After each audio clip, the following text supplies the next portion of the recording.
Yes, and of course, that's still not as fast as the Guadalupe River in Texas, which is incredible. And that you mentioned a flash flood emergency in Chicago yesterday. And that system is currently over us right now, what Chicago saw? Yeah, and that's why I'm concerned about it. You had the same storm really parked, slow moving, raining in the same location with intense rainfall. And they picked up some areas north of the city, 5 to 7 inches of rain in a short period of time, led to flash flooding, swift water rescues. So not to say that that is going to happen in Detroit, but the potential is there because it is the same system. So we just watched it as it crossed right over Lake Michigan and now over the state, and it's headed this way. So we'll talk about that with our Day Planner Plus.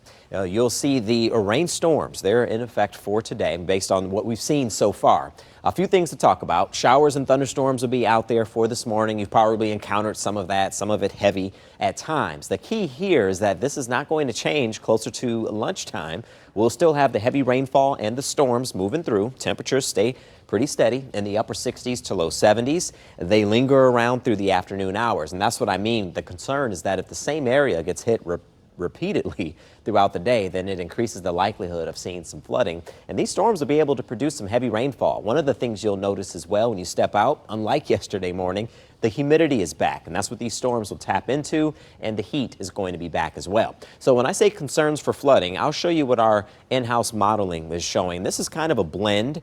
When you start to see these yellows and oranges, it doesn't mean that these are the cities that will flood. It's just showing that the models are picking up like, hey, you know, some of these storms could pack enough water where it could cause some localized issues. So this means flooding is a potential for today, but unfortunately models are not good enough to tell you exactly who's going to get the worst of it. Just to be on guard that it is going to be a concern that we'll have. So we're not going to rule out the potential for some flash flooding. So with all of this going on today, initially the Tigers game was at 1:10. It's now been adjusted to 5:10.